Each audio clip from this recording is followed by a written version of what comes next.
So, welcome everybody who's listening to the recording. I was just talking about the new customer, well, the new hub, the new company that we're launching in March called B Sculpted, which is why we wait for everyone to get on the call. And I was just saying that I've designed it very much like a home. And so, what you're going to be able to do whenever you log on to it is you're going to be able to design your workouts or choose what you want to do based on how you feel. And which is just going to be amazing. And so I was like, what if all these years I've been doing it wrong? Like, what if women, I've always been teaching women and been like, do it despite how you feel and get over how you feel and stop being, motivation is fleeting and all this kind of stuff. But I remember I was a member of a yoga website when I was yoga teacher for many, many years called Yoga Glow. And Yoga Glow was, I was a member of it for, let me think. I think I was a member of Yoga Glow for about 10 years. I mean, maybe more, maybe even like 15 years. And the reason why I stayed a member of Yoga Glow is because I was able to go in there every day and choose a yoga workout based on how I felt that day. Did I want a tutorial? Did I want like a hard workout, a level 2, a level 3? Was I feeling energetic? Did I want something like super strong? Did I only have 15 minutes and I wanted something really quick? So I was actually able to choose my workout based on how I felt. And that was part of the reason why I think I stayed a member for so long. So I was like, what if I've been doing it all wrong? What if actually what women want to do is to be able to log in to their home, right? And choose how they work out based on how they feel. Like, I'm tired today. I'm sick today. I've only got 15 minutes today. I don't have much equipment today. I'm in a hotel. So you can, you'll be able to filter based on, I've only got 15 minutes. I'm feeling a bit tired. I have no equipment. Boom. And it'll show you all these different workouts that you can do. It's like, oh, I got to do that for mine. So anyway, I think that's how Be Sculpted is going to be built, which is just like, honestly, so exciting. And then the rooms in it are going to be like, there's going to be like a kitchen. So the kitchen is going to be where all the nutrition lives. And then we're going to have a living room, and that's going to be where the community is going to live. And then we're going to have a closet, a supply closet. So that's going to be where you're going to be able to buy all your bands and your dumbbells and all of your, different equipment that you'll need for the workouts. And then we're going to have the medicine drawer, and the medicine drawer or the medicine cabinet, I haven't decided yet, is going to be like a medical partnership that we are setting up with Randox Health, where you're going to be able to do sign up for that if you want, and have like at-home blood tests sent to you every month so that you can monitor how your health is progressing. So it's going to test your hormones, test your general health, test your heart health and your cholesterol. Like, the complexity of what I'm building is just absolutely phenomenal. And it's just going to be like the central hub for women to improve their health and fitness and connect with each other. And I cannot wait to share it with you all. And I shouldn't be telling you all the details because this is all like, confidential intellectual property, but sure, I'm a bit of an open book, always have been. And it's only you guys anyway. It's only like, 1,000 of you. So it's like, you're not going to tell anyone. So anyway, that's what's been happening in my life. I do have the questions here. I think we have most people in who are going to join now. And I will just jump straight into the questions. Someone is saying, anyone experiencing sound issues? My microphone, I'll turn it up a wee bit more. Hang on.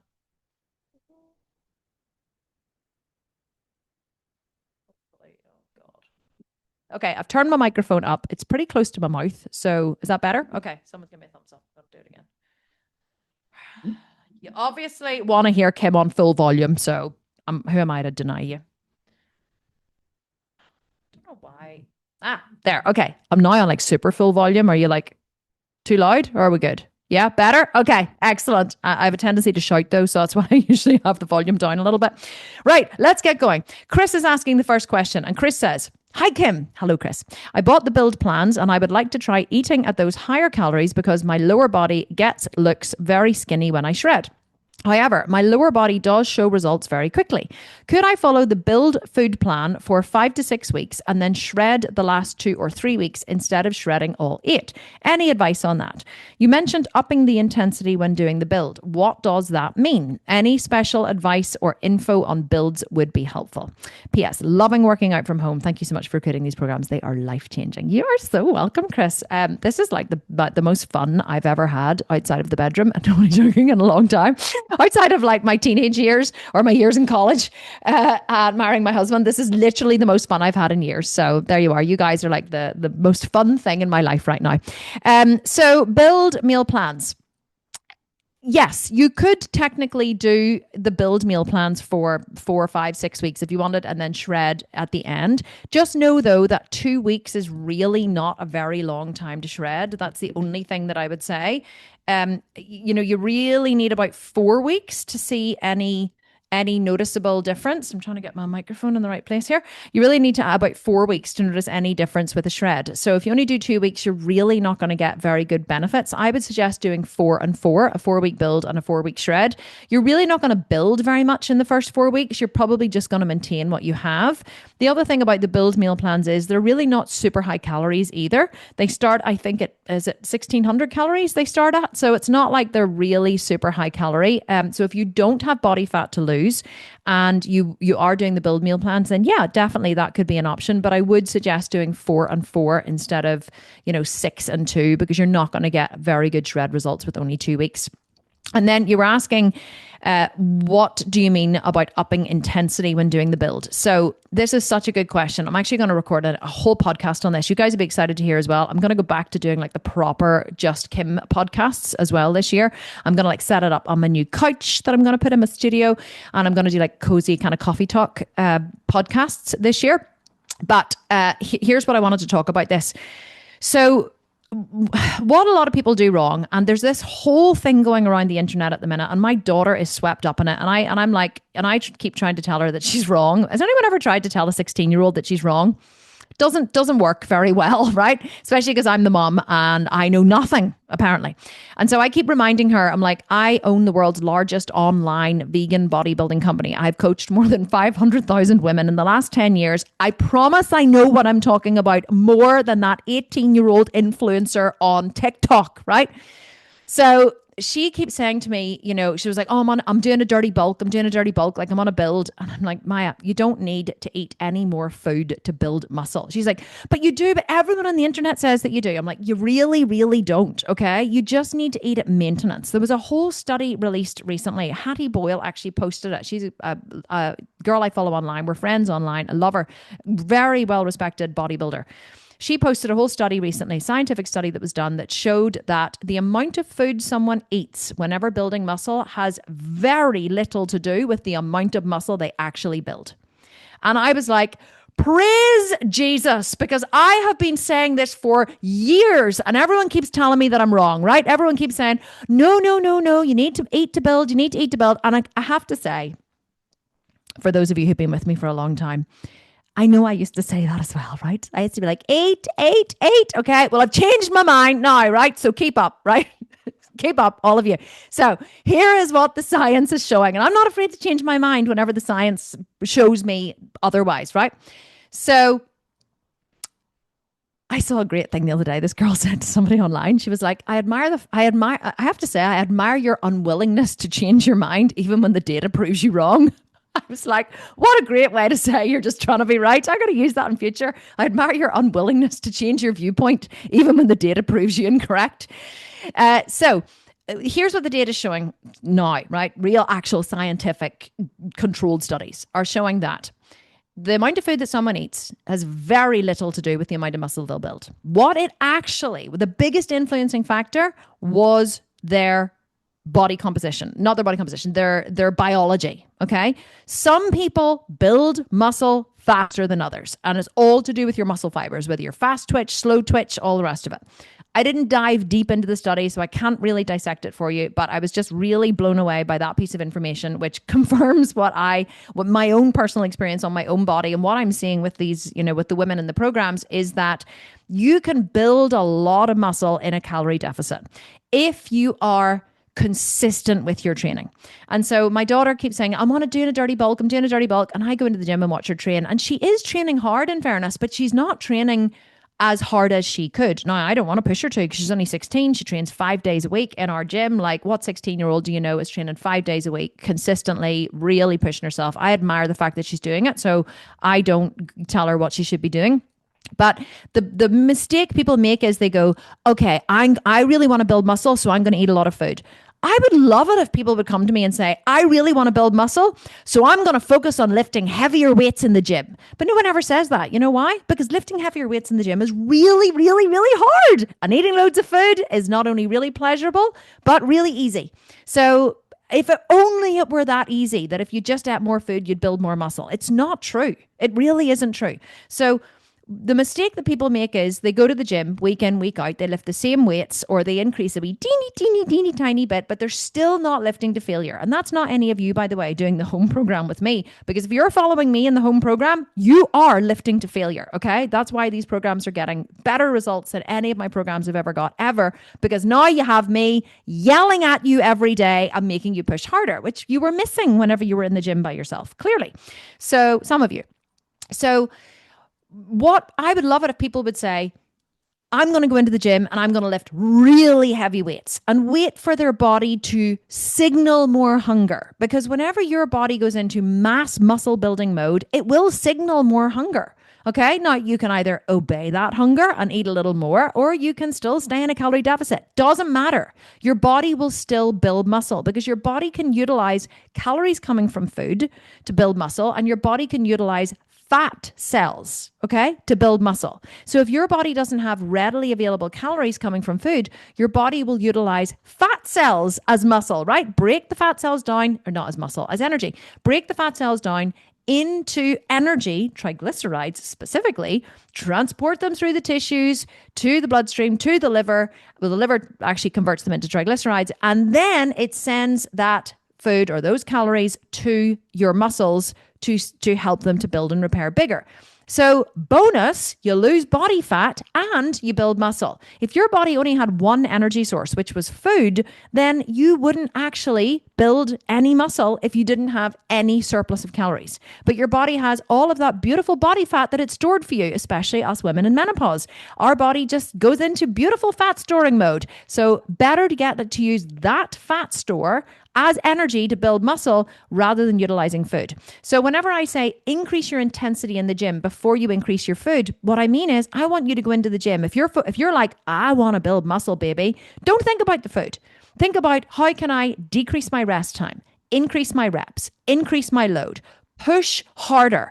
How can I add more in the gym? Like when I leave the gym or when I leave the training sessions with Kim, can I honestly say that I lifted to my max? I left my soul on the floor. Like I couldn't have done any more. Now, of course, like we don't want your arms hanging by your sides dead, right? So like when I say couldn't have done any more with good form, safely with good form. That's what I mean when I say couldn't have done any more. Of course, someone could start throwing the weights around, right? Like instead of doing, proper side raises, you could start like flinging your arms up and down, right? Moving your arms. That's not actually doing a side raise. That's just you doing more by moving your arms.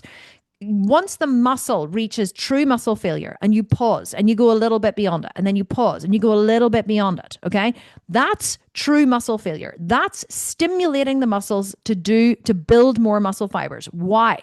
Because you're signaling to your muscles that you need them to do more than they're currently doing.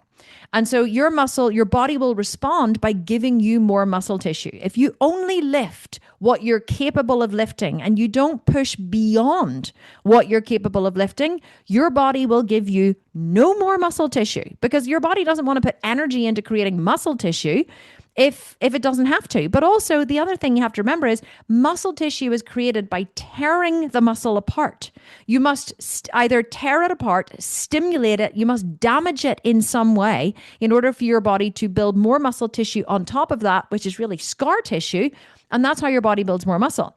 If you have not damaged the muscle, then the muscle will not grow. If you just stimulated it by lifting what you were currently capable of lifting, and you got a good pump on and you got it filled with blood, that's not stimulating the muscle. That's just pumping the muscle with blood. So, and I'm experiencing it at the minute a little bit, I have to say. What's happening is over the Christmas period there, I have a fully equipped home gym, which many of you will know. You see it on my Instagram all the time. People always think I'm in a commercial gym. I'm not. That's my home gym. And so my whole family trains in our gym. And so rather than come to the office here, and the gym's freezing, by the way. So, well, it's not because I have it heated, but it's not like as warm, as inviting as my beautiful studio setup here. So rather than coming to the office and going to the studio to train with my dumbbells, I've just been going into my home gym to train over the Christmas period. And people keep saying, I thought you were done training on machines. But here's the answer. It's easier for me to go into the gym and use the machines if they're there, because they are there. So by the time I then have to kind of program a workout, think about the sequencing of the workout, do it on the cold gym floor, even though it's rubber, it's bloody cold. I have to try and go and get mats, and then I'm trying to kneel on the floor. It's not as comfortable as being in here. And my home gym isn't set up for home gym workouts, right? So I just use the machines quite a lot. I do use dumbbells a lot, but I use the machines. But here's the trap that I've realized that I kind of had fallen into. And I was like, well, this is such a good teaching point. I'll have to bring this up whenever I'm teaching the members.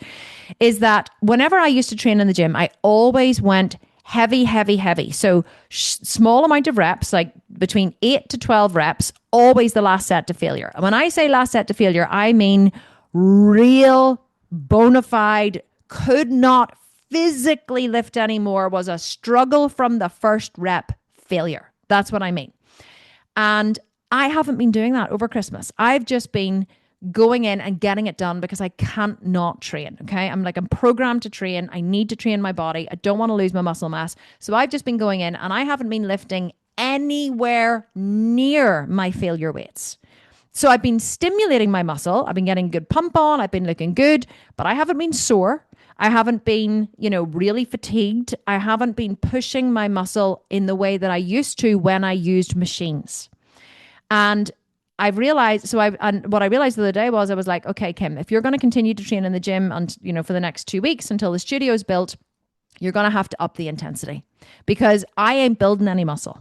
And that's always my goal, is to build muscle. So I ain't building any muscle the way I'm training. I'm just going in, going through the motions, getting a good workout in, lifting reasonably heavy, but not taking that final set to failure. And I had this realization the other day. I was like, oh, this is how most people train in the gym. This is how most people train in general, unless you're training with me doing the home workouts. They go into the gym, they look at the workout. Okay, so there's, one set of incline chest press, one set of flat chest, one set of this, four sets of this, 4 sets of that, 8 to 10 reps, right? And they're training like I've been training over Christmas. The 4th set or the 3rd set is hard, but they're not actually training to failure. And so their muscles are getting filled with blood, but their muscles are not getting damaged.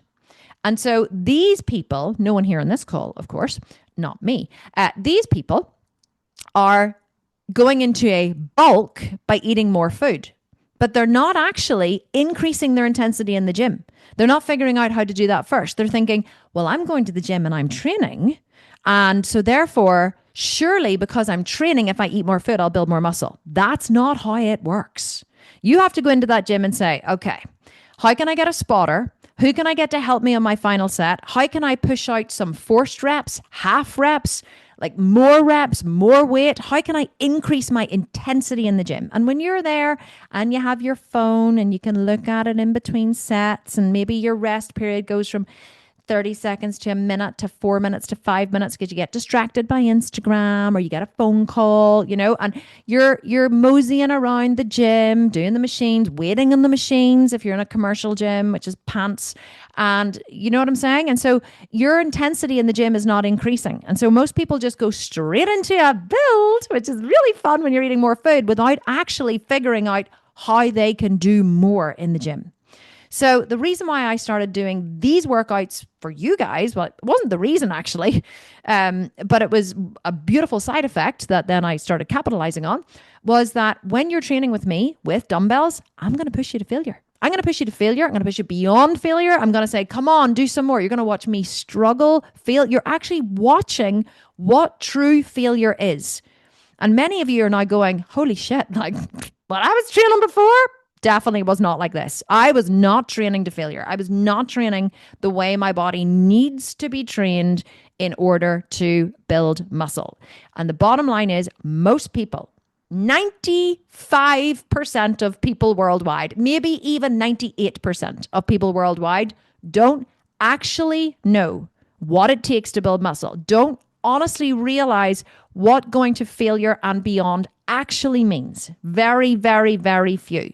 And that's why we have a cohort of women walking around going, I want to build more muscle, I want to build more muscle, I want to build more muscle, but they genuinely have zero conception of just how hard you have to work to build muscle. And it has very little to do with food. Food is important, but it's nowhere near as important as intensity in the gym. And I don't even mean in the gym. It can be your home gym, intensity with weights, intensity with muscle building. You know, they just genuinely don't understand. And so I'm so passionate about teaching women what it actually takes to build muscle. And it's always intensity in your training first, then food after. If you increase, so you're like, okay, Kim, this sounds wonderful. Just give it to me in simpleton terms so I understand. Okay, here's how you understand. Without increasing your food in any way, if you increase your intensity in the gym and you start to lose body fat, you know you have built muscle.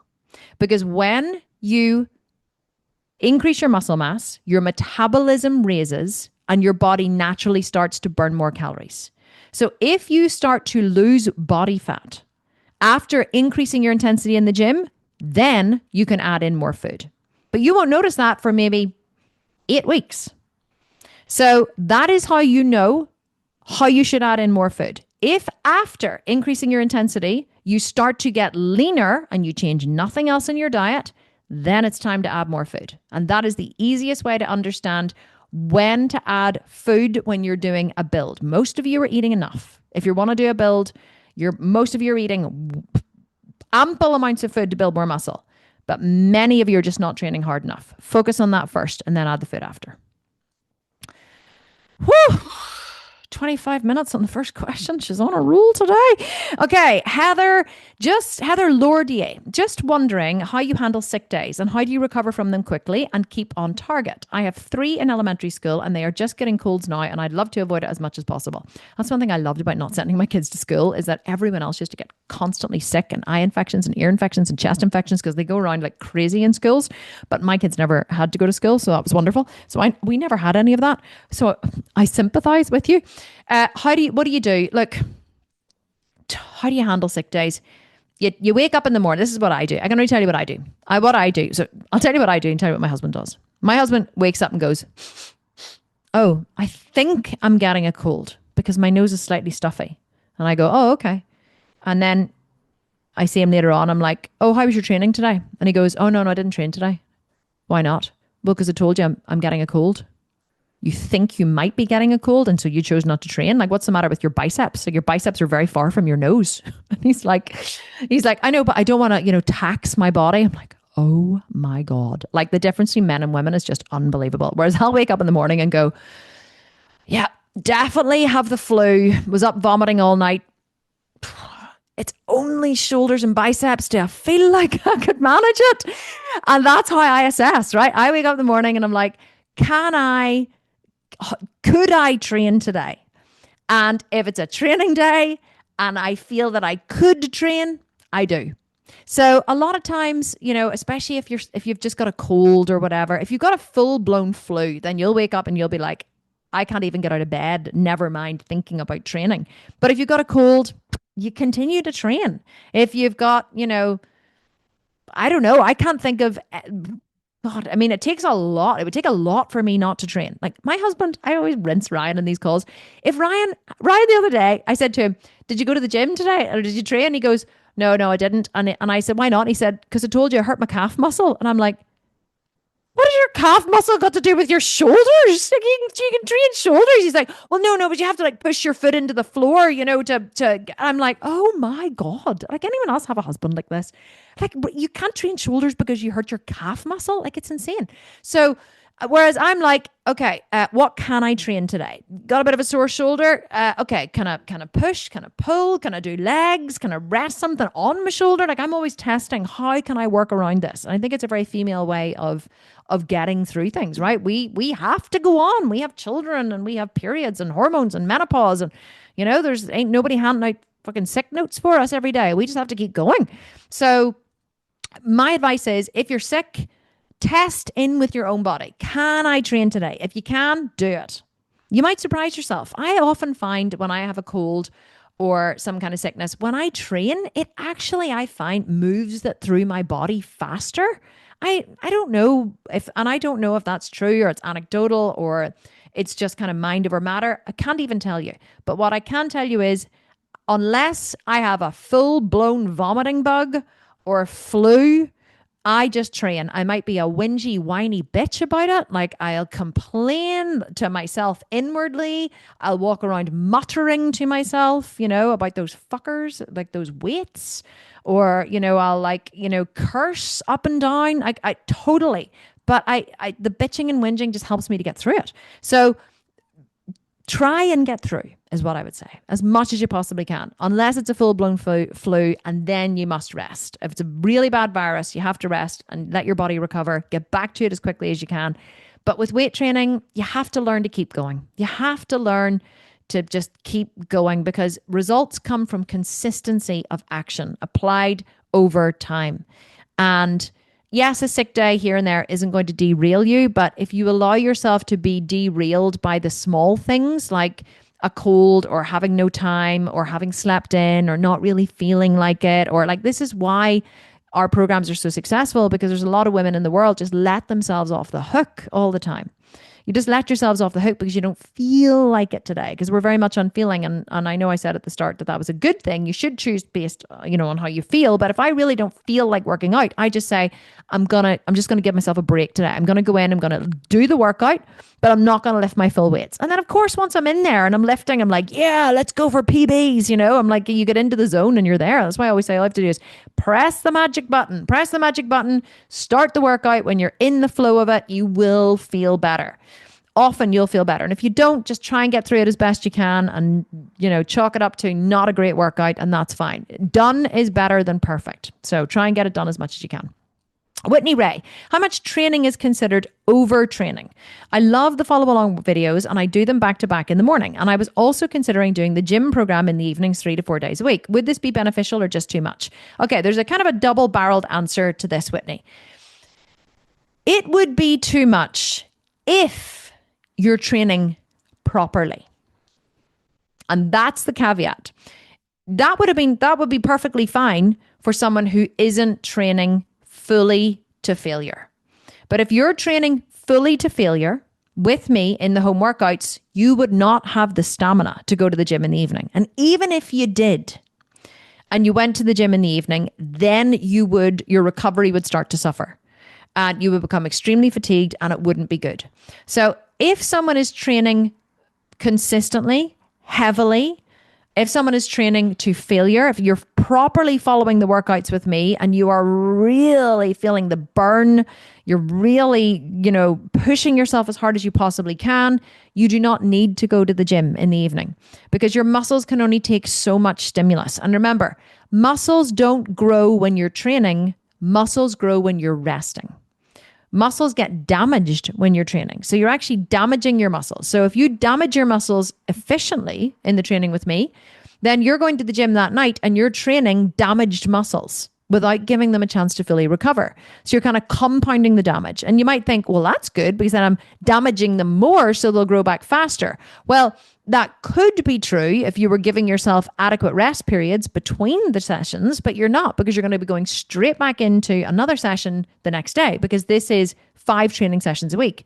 And in these training sessions, we hit all the muscle groups in multiple different ways.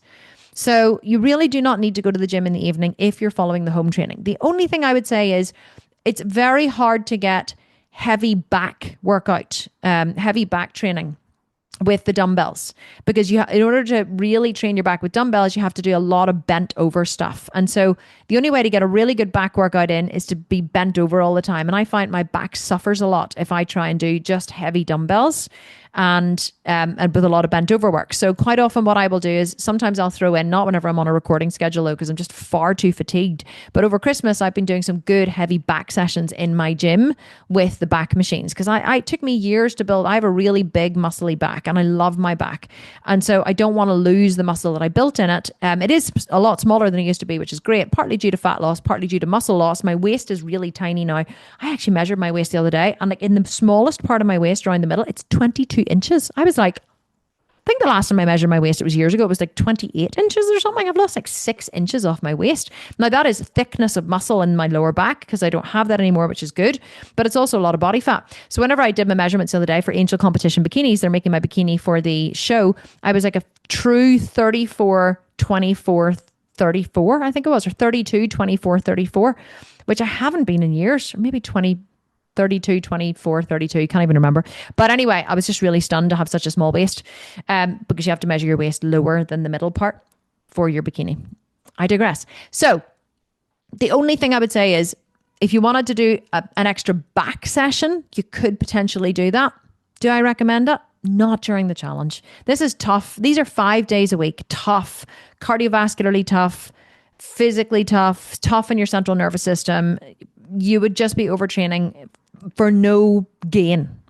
So you might make yourself feel better, but I don't think that your body would welcome it. If you wanted to if you really felt like doing something in the evening, then what I would recommend that you do is do some extra cardio. Go for a walk with your dog, or go get on the elliptical or walk on a treadmill when you're watching TV, something like that. Not scheduled cardio, but just like be more active if you wanted more fat loss. That's what I'd recommend if you still have energy in the evening. Alrighty. Melissa Harris. Hi, Kim. Great to see you and your team again. Excited for this round. Me too, Melissa. I did the first week last week and had a lot of SI joint pain when doing single leg thrusts and one-legged RDLs. And even when I dropped one foot lightly behind me, regular RDL, my SI was screaming. I think that 3 rounds may have done me in. What can I do instead of these, please and thank you? So this is very common, Melissa, and it's actually, interestingly, a lot of it comes from not being strong enough in that area. So I find the same thing. Whenever I started doing these workouts, it's taken me a while now, about 10 months, to really get the programming right. That's why we do a lot of supersets now, if you notice, but we switch. So we'll do like chest, back, chest, back, chest, back. And instead of going straight from one exercise to another that works the same one, I used to do like Bulgarians straight into RDLs on the same leg. But I was finding the same as you, which was, I did that in the last butt camp a lot. But what I was finding was my lower back began to ache. My SI joint began to ache. And it was just the strain of being in that one position for a long time. I usually just battled through. I usually just put my hand on it and just like rubbed it, and just kept going. Because if you rub it, the burning does go. But it is very, very common. But what I find is, it actually over time, it's built up for, like, the strength my strength has really built up in that area, because a lot of dumbbells use a lot of supporting muscles that are not used whenever you're training with machines. And so I really had to build up a lot of my supporting muscles in my body, because I just trained with machines for years. And I find now that it doesn't bother me as much. But also the sequencing now I do is slightly different. You'll notice I do like say like an RDL, and then I'll do a kickback, for example, rather than doing something else which also requires leaning forward. But to answer your question, I don't know that particular sequencing comes up again in the whole of the challenge. But if it does and your SI joint starts to ache, what you can do is alternate legs. So rather than doing, so kind of go out of sequence with us if you like. So rather than doing, say, a single leg, so hang on, let me see what you're saying here. Single leg hip thrust and one leg RDLs. Oh, right. Okay. Apologies, Melissa. You're not actually saying in the combos. You're just saying when doing single leg stuff. And one-legged RDLs. Okay. Sorry. So guys, forget what I just said about the sequencing there. So what you do, Melissa, is don't do single leg. Just do both legs. So if we're doing singles, you do, what I would recommend you do is do just straight up RDLs, both feet on the floor. And then if we're doing single leg hip thrusts, you just do regular hip thrusts. So you could even do heavy hip thrusts for a set while we're doing singles, and then rest for a minute, and then heavy, and then rest, and then heavy, and then rest. Or you could just like be a total badass bitch and just go straight through doing 6 full sets of hip thrusts. But you could even take like a little break at the end, just work to level 1 or level 2. But if single leg work does cause you any kind of aggro, just put 2 feet on the floor and just do double leg work. You're still going to work the same. You're still going to work the muscles that you're working. And if you have any kind of pain, you're going to hold back a little bit and you're not really going to go as intensely as you could. So always better to do double legs instead of single if it's beginning to hurt. Carol Eckerl. I can't pronounce that. Carol Erkel. Doesn't matter what order you eat the meals in throughout the day. Absolutely not, Carol. You can have dinner for breakfast, breakfast for lunch, snack for lunch, whatever you want. You can eat the meals in whatever order you want, as long as you get the calories in a 24-hour period. That is all that actually matters.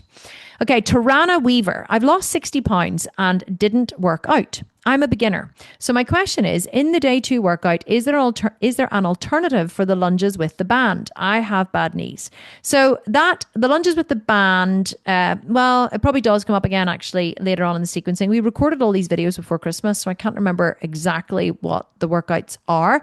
But anytime there are lunges with a band, you can always do an RDL. I'm pretty sure that we give that as an option. So what we always show you is, if anyone cannot do a lunge, you simply substitute it for an RDL instead. So you would really focus on pushing the glutes out behind you, knee slightly bent or as bent as you can. And I always say, if you can sit on a chair, then you can bend your knee to that flexion. So a lot of people can kind of bend halfway without going all the way down. So you would just keep the foot on the floor behind you in a lunge position. Step your feet wide as if on train tracks so that you're more balanced. Go into the lunge position, but stay static. And then from there, you're going to be doing an RDL. So you're going to be like lowering the upper body down and up, really pushing the hip back. And here's a really good tip for you guys whenever you're doing lunges. Let's say, or lunges or RDLs. So let's say you have your, this is my right hand. It might look like my left to you guys, but let's say you have your right leg forward. Whenever you're doing an RDL, I want you to try and, or a lunge, sorry, I want you to try and twist your body towards the front leg. So almost as if you were trying to do a twisting lunge. The reason why you do that is it keeps the hip of the leg that's in front and on the floor, it keeps it pulled back and it keeps the tension on the glute. What a lot of people tend to do during lunges is they twist away from the leg in front, which just takes all the tension off the glutes. But what you want to try and do, if you can imagine, is with your hips here, you want to try and like lock your hips into the center by pulling the front hip back. So whatever leg is in front, let's say this is your front leg here, okay? Let me try and get my fingers into a lunge position. Does that look like a lunge? Yeah, not really. But anyway, you know what I mean? This leg here that's in front, okay? This hip, lock it back. And so how you would lock it back is you would kind of twist your body over the front leg ever so slightly, like energetically. That's going to twist the hip back. Stay in that position, do your RDL from there, and that will activate the glute and the hamstring on that leg like nothing you've ever felt before. And then you can come back and thank me whenever you've got a massive big booty. Molly Zemek, if you were going through this program, how much alcohol would you allow into your weekly plan to still be able to get results? Oh, Molly. All the old gals here, all the OGs are having a wee titter to themselves. Now, I know why people ask me this question, because my daughter said to me the other day, do you know if you have 3 or more alcoholic drinks a week, that is considered mild alcoholism? I think she was making a point. And my husband was like, oh yeah, your mother's definitely bordering on alcoholism. I'm not really, but over the Christmas period, I did drink frequently. Like I think I drank every single day, like 1 gin and tonic or like a glass of champagne or like a beer, or sometimes 2. I very rarely have more than 3 drinks. I'm kind of like a 3-drink wonder, right? Any more than 3 drinks and I feel I never want to wake up with a hangover. Like that will be awful for me. So I like to have 3 drinks early on, drink loads of water, get a little buzz on, and then go to bed completely sober. But I do drink frequently. And I know that's why people ask me alcohol questions, because they're like, well, Kim drinks, right? So clearly it's allowed. Here's the thing I would say, and all the OGs know the answer. They could all answer this for me, but I'll assume that you're new here. My answer always is, If you wanted to incorporate alcohol into your diet, then that is 100% your choice. But if you want to get best results in this shred, alcohol does not have a place. When I was shredding for the stage, when I was shredding for all of my competitions, I was teetotal for between 12 and 24 weeks. Never touched a drop when I was dieting. Never. Because dieting for the stage and getting good results and keeping my inner word to myself that I knew when I stood up on that stage, I had done everything I possibly could to get there, right? To shred the body fat off and to bring my best package to the stage. That was more important to me than a gin and tonic on a Saturday night. And there were times, honestly, shows over here are always in April and May. And that's when we get our really lovely spring weather. And that's whenever we always get glorious weather here at the end of April, start of May. And the sun's always beaming into the garden and it's our little sun trap and the kids are playing. And oh my God, it's just like gin and tonic or cold beer weather. And I remember being like, oh, this is so unfair. I just want to have a drink. But not only can I not have a drink, I can't eat because I'm dieting, because, my show was coming up in a couple of weeks. And so I always remember that it was such a hard time because I just wanted to have a drink, but I wouldn't even allow myself to have one because standing on the stage and bringing my best package was more important to me than alcohol. So if you are, want to get best results in the competition, if you're in it to win it or in it to do well, if you want to really see what your body can do over an 8-week period, then I would say abstain, just get addicted to mint tea or something instead. Like that's what I used to do. I find, so whenever I really crave alcohol, I really am making myself sound like an alcoholic here, but whenever you have your wee routines, like on a Sunday, for example. So whenever I cook dinner on a Sunday, I usually start to cook Sunday dinner about 3:00 in the afternoon on a Sunday. I put the music on the Alexa, put my apron on, and I cook a beautiful big Sunday roast for my family. And I've done it for years. They always have friends over and there's always extra ones at the table. Oh, can such and such stay for dinner? And I'm always dropping plates of food off to people. But like Kim cooks a mammoth Sunday roast every Sunday. And part of my routine is I always have a drink whenever I am cooking. And my husband will come in and he'll be like, can I get you anything? And I'll be like, oh, yes, I have a gin and tonic, please. And he always makes me a wee drink whenever I'm cooking. And then he'll come in and he'll be like, top up. I'll be like, oh, yes, I'll have another one. And so quite often I have 2. Sometimes I really push the boat out and have 3. So, but whenever I'm dieting for a show, whenever I was dieting, I never would have had it. But I find that replacing it with something else gave me the same feeling, of having something. So rather than denying myself, I would have got, like a seltzer or something that made me feel like I was kind of having some kind of occasion. And then in the evening, quite often I would love to sit with I'm a big brandy drinker. I love brandy and whiskey. And so sometimes we would sit and watch TV in the evenings, not very often. And I would have a brandy or a whiskey. And instead of having that, then I started drinking mint tea. So I would make myself, and I find the ritual, a part of the enjoyment of having like a warm brandy or a drink in the evening was a lot of it was the ritual of making the drink. And so what I would have done is I would have then got into a different ritual of, say, making mint tea. So I would have gone in and boiled the kettle and I bought myself some beautiful new mugs. I'm always buying mugs. I'm a bit mug obsessed. And so I bought myself beautiful, new mugs. And then I would have made myself a beautiful cup of mint tea or ginger tea, or I would have infused some lemon and ginger and kind of, got into some other kind of process, if you like. And I find that really helped, because then I would have sat down with my beautiful steaming mug of something I'd infused myself, or a lovely big mug of mint tea. See, once I drank that, I didn't really want to drink anymore. I find that it was the urge to have a drink, or the ritual of sitting down, warming my brandy glass by the fire. And then I drank some really nice cognacs and, and then the ritual of pouring it from the drinks tray and sitting down, the aroma and sipping it. I find that was all part of the experience. And whereas if I just replaced that with something else, I didn't actually miss it. So my advice to you would be, whatever your ritual is around having a drink, because it isn't just like the drink that you want. Because if I picked you up and transported you into the middle of a field, and let's say your drink is of choices, let's say it's vodka and tonic, right, with fresh lime. Let's say I picked you up and transported you into the middle of a muddy field, right, and went, there's your vodka and tonic with fresh lime. Do you think you're going to enjoy it quite so much? No, you're probably not, because it's the ritual of being out for dinner with friends or having, a glass of wine at home. It's the ritual of when you drink. It's the experience of having the drink that's part of the process. So if you can replace that with something else, quite often you'll find it works. And that's what I've had to do over the years. So try it and see, does it work? And if you want to have, some alcohol, completely up to you. I'm not going to give you permission to do it. And I'm not going to tell you how you can do it, because this is a shred program with 8 weeks of dieting or building in order to get a specific result at the end. Alcohol does not feature as part of the meal plan. But I will tell you, as long as you don't tell anyone that told you, that if you did want to have one alcoholic beverage, just make sure you look at the calories that are in it and then omit those calories from your meal plan that day, and that'll keep you on track with your calories. But don't tell anyone I told you. But if I was going to do it, that's how I do it. But actually, you should not drink alcohol for the full 8 weeks. And that is my final answer. Okay. So moving swiftly on.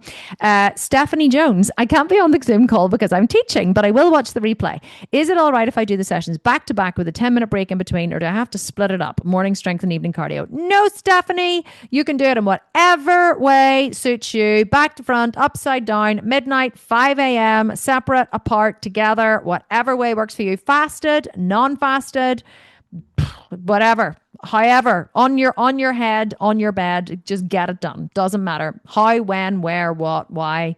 Just get it done in whatever way works for you, and that is how you will stick to it.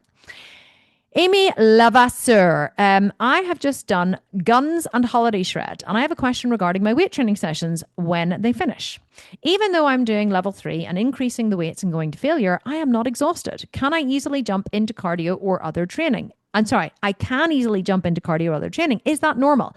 Yeah, like it is. I don't feel exhausted after I do my workouts. I feel worked, but I don't feel exhausted. Like after I finish my training here, and quite often I'm teaching, like whenever I'm training, so it takes a double layer of energy.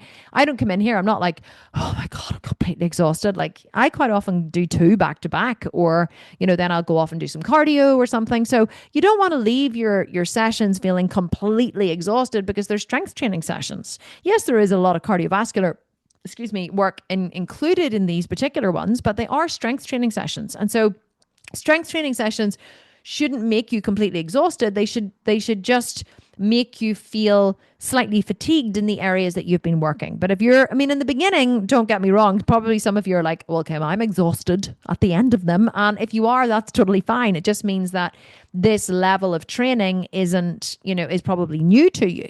But for someone who's done, buns and guns and then the holiday shred and now coming into this, your body will have kind of adapted to this style of training, which is wonderful. So it doesn't mean that it's not effective. It'll still be working, but it won't be taxing your central nervous system in the same way. So whenever you first start back to the gym or start going to the gym, it seems so much harder when you start into a training session, because your central nervous system takes a total bashing, because your body's like shitting itself. It's like, what is she doing to me? Like, we've been sedentary for 45 years and now she's wanting me to do this shit. Like, it has a heart attack, and it's so tough, not only on your muscles, but on your brain, on your blood, on your central nervous system, until finally after, 3 weeks, 4 weeks, 5 weeks, 8 weeks, a month, couple of, 2 months, 3 months, your body's like, okay, I get it. This is what we do now. Fine. So it just settles down and it just gets on with it. Like, you just adapt. But in the beginning, it can be pretty tough and it can feel harder.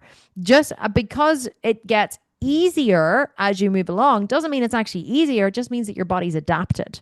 So just like when you become an expert in anything, it becomes more effortless. Exactly the same with weight training. Like in the beginning, when you first learn the piano, you're like, dun, dun, dun, dun, dun, you don't know where to put your fingers and everything seems so hard and your fingers are stiff and you're like, ah. And then after you've been playing the piano for years, for those of you who play the piano, you sit down, you're just like, do, do, do, do, and your hands just move around. Same with, riding horses. I ride horses. And, in the beginning, you're like, oh, remember this, where this here. And then, years and years later, you just get on a horse and you can little tiny movements with your hands, with your feet, with your seat, with your body. You can get that horse to respond. It doesn't even look like you're doing anything. It's just years and years and years of central nervous system training. It's exactly the same with weight training. So if it's getting easier, that's fine. If you're not completely wiped out, that's good. But just, use all that intensity to push a little bit harder in your sessions. But you should never be aiming to feel exhausted afterwards. Definitely not. But if you are, it's fine. It just means that it's new to you usually. Kelly Pierce Ashgar, can I enter the competition if I do not ever want my images on the net? No, unfortunately you cannot, because when you enter the competition, you give us express permission to use your photos at any time in the future in any marketing material. So we could put your photos on our website. We could put your photos on our sales pages. We could use them on Instagram. So when you enter the competition, you give us permission to use your photos for marketing purposes. That's why we give away big cash prizes, so that we can show the world and say, look at Kelly's incredible transformation. Isn't she awesome? Be like Kelly. Sign up to this program and you too can have her results. But we can't show them your awesome results, Kelly, if you don't, enter the competition. So I would say enter the competition, because your results are going to be phenomenal. I can feel it already in my bones, just from your name. It's just emanating from every pore. Your results are going to be astonishingly brilliant. So I definitely think that you're not going to mind pictures of your glorious ass being all over the internet at the end of this, because it's going to be gorgeous. Caroline Warren Kowalski. In week 4, I'll be interstate for work at a big event. I won't be able to bring my own food because the hotel is very basic with no kitchenette or cooking facility. The work event itself runs from 9 a.m. till midnight. Fuck, sounds wonderful. Is it worth calorie cycling in the week leading up to the account for going off, is it worth calorie cycling in the week leading up to account for going off plan for the 3 days? I'm aiming to find local vegan options for breakfast and dinner where there is downtime, but during the main event, it'll be whatever vegan options the catering team can provide. No, it's not worth changing anything in the week up. Let me give you a quick story about what I did. So a few years ago, in 2019, before COVID, I was prepping for my bodybuilding show that year. And it was the middle of March and I had started my prep in January. So I had been on prep for 10 weeks already and I'd lost quite a significant amount of body fat and I was doing well. But I was like on, I think 2 hours cardio a day on the Stairmaster, plus on pretty low calories, plus like strength training every single day. And I texted my husband from the Stairmaster in the next room, of course, and said to him, I am done with this shit. I need some sunshine. I want to go on holiday. And he was like, you want to go on holiday, but you're prepping? I was like, yeah, but we'll make it work. So I booked us to go to Marbella. I think we left like 2 days later. We went on vacation to Marbella and I packed protein powder. I packed supplements. I packed dried seitan that you had to rehydrate. That was, that I could bring with me. I packed every possible thing I could think of to bring with me. And I'm pretty sure you're going to be able to bring protein powder, Caroline, and supplements and that kind of stuff. And so I packed as much as I could. I brought it with me and I found a local gym that was I think a 40-minute walk from the hotel we were staying in, or we booked an Airbnb. And my husband and I walked there every day, trained, walked back again. We did an hour-long walk in the evening and an hour-long walk in the morning and an hour-long walk in the evening. And he was so supportive. It was great. And I could not track my macros and calories when I was away. So I literally just committed to eating as little as I possibly could. That's what I did. I could not track the food that I was eating. So when we went out to restaurants, I ordered, like in Spain, the chicken is the salad at a barbecue. Like seriously, they are the worst bloody vegetarians you will ever meet in your entire life. And vegan food, like none. Okay. They're like, but geez, but fish, you eat fish? Yes. I'm like, no, a fish is not a swimming vegetable. And they're like, but it is vegan. Yes. No, it's not. It's not even vegetarian. Okay. So they're like, cheese is vegan. No. Cheese, not even vegan, right? So I think I lived on tomatoes, vegetables, salads, a very little protein apart from the protein powder that I brought, and I just muscled through. Now, I actually came back. Now, I did give myself one big kind of binge meal when I was away. We met some friends who were staying there as well. We went out for dinner with them. I got rip-roaring drunk. It was fantastic. I had so much food. So I had a big, massive off-plan cheat meal or cheat day, even I think it was. I think I had a good morning, but then I had good breakfast that morning, and then I had yes, I was brought my own oatmeal, or I just bought oatmeal whenever I was there, and I bought, cooked as much as I could in the Airbnb, and I actually came back lighter than when I went away. I came back leaner than when I went away because I literally just committed that I was going to be hungry. And I got up and I walked up and down the beach every day. And if the kids left something in the Airbnb, I said, I'll go and get it. I volunteered to get up and walk there, and I walked back. I think I managed, I averaged like 25 to 30,000 steps a day because I was just so committed to not sitting, to moving. I was so terrified I was going to put on body fat. So not only did I not put on body fat, I lost body fat. So whenever you're traveling, if you cannot track your food and you're super committed to staying on plan with this program, what I would honestly recommend that you do is just eat as little as you can, right? Just eat as little as you can. Just go for the low calorie options, the salad options, don't hit the fuck it button. Don't be like, oh, well, I'm here now. And well, this is the only food that I have, so I'm just going to have to eat it. Yes, you might, have to eat a little of it, but just commit to being hungry. That's the only thing you can do, and eat as little as you possibly can to stay on track. Bring protein powder. Like you can shake up your own protein. You can have a protein shake for breakfast. I'm sure you could find a local, somewhere local when you get there, and buy some oatmeal and do some overnight oats with some protein powder for yourself. There's always means and ways you can do it if it's important to you. And if it's not important to you, well, that's fine. I'm not making it important to you. If it's super important to you, you'll find a way. If it's not, and you're like, yeah, you know what, Kim, can't really be arsed. It's going to be hard enough at the conference without me having to be hungry all the time. Then just do your best with the food and track it as much as you can. It's very impossible to track conference food, but you could kind of guess. You can take pictures on MyFitnessPal and stuff, and it'll kind of guess how many calories are in the food for you. It's not widely accurate, but it's better than nothing. So that's what I would do. Okay, very quickly, Daniela Reutberg. I do the strength training and cardio back to back immediately after breakfast. Do I still need a post-workout shake just an hour or so later? Can I have it later in the day when I'm hungry? No, you can have it later in the day. There's no food rules. Eat when you want to, drink when you want to, don't when you don't want to. Totally fine. Nadia, beautiful name. Anaya Lanuet. These names challenge me, but I do my best. She says, I would like to do my strength training at 5 a.m., but I find it difficult because my body is still stiff. Are there any stretches or warm-ups I could do? I feel that if I do it without warming up, I don't get the same benefits. Any tips for getting it done early? Yes. Get out of bed 15 minutes before you need to, right? Go to the kitchen, get your coffee, whatever, is your beverage of choice in the morning, and then just do some arm swings, do some jump up and down a few times, move your body, stretch your body, just move it in any way that you can. Just start moving your body, start swishing it around. You don't never stretch a cold muscle. Just start moving your body and trying to get some blood flowing into it, and then get going with your workout. That's all the warm up that you need. A lot of it's psychological, right? We think we need to warm up. You kind of don't need to warm up. You just need to get out of bed and kind of start moving your body. And the more you move your body, that's why I say give yourself 15 minutes to move around, arm circles, leg circles, a couple of cat cows, a couple of downward dogs, like forward and back in plank, warm up the shoulders. That's all you need. 5 minutes of stretching, get into it. Just get it done.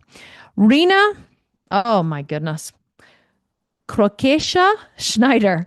Can we have a treat meal once a week on this program? If so, can we eat or drink whatever we want or are there guidelines? I actually think I forgot to say this in the welcome video.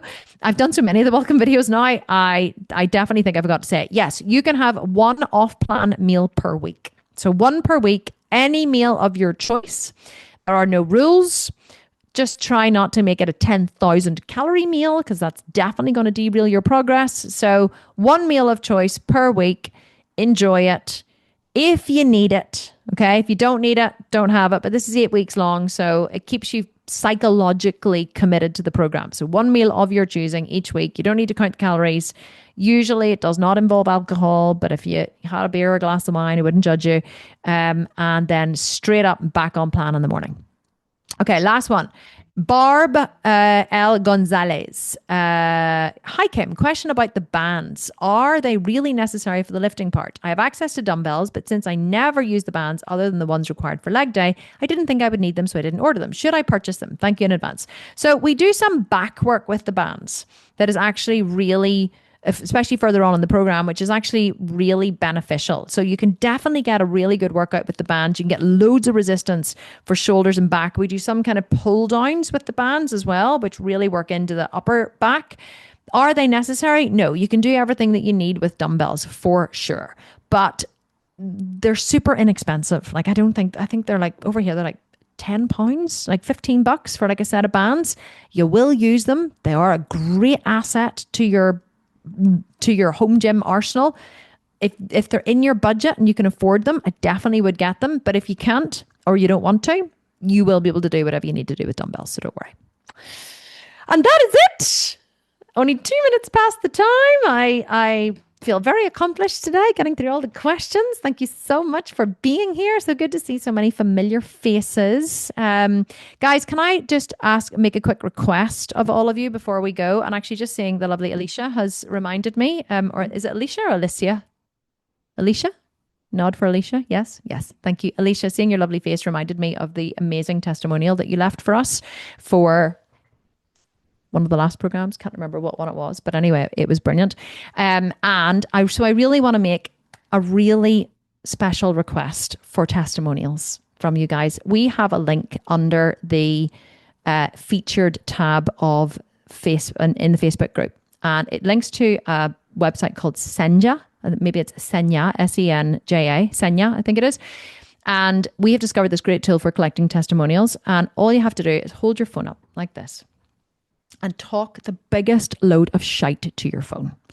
Tell me everything about who you are and what your story is and where you came from and why you loved the program and what results you got and how you were feeling before.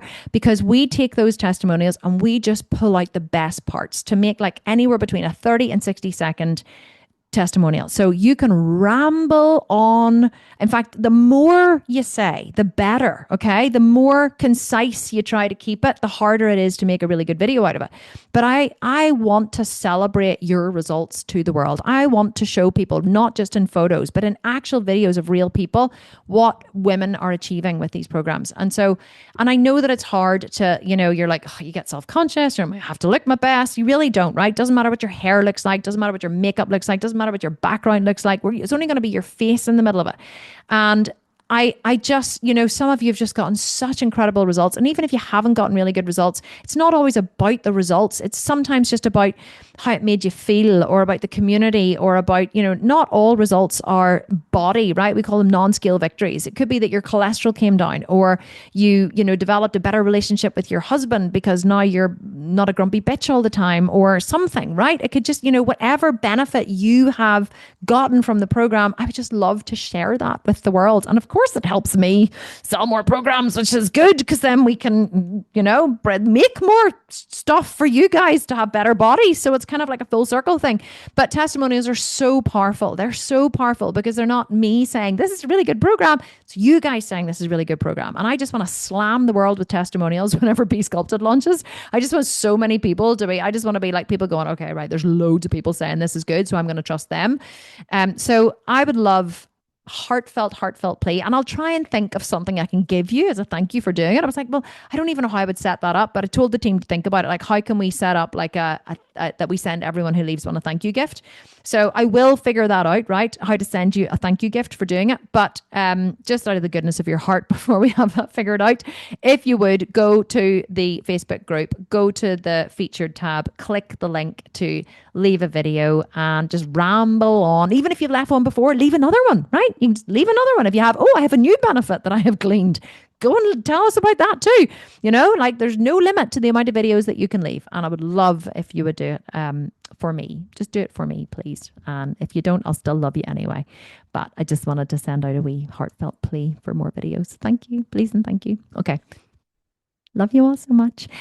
See you next week. This was excellent. Loved doing this. I have to go and train now. I'm going to go and do one of my own videos in butt camp because I want to see what you guys are experiencing with all the levels and stuff. So Tasha and I are going to go and train now. She's waiting on me next door. So we'll maybe take a few videos and post them. Here's Kim doing Kim's training, shouting at Kim. That would be quite funny, actually.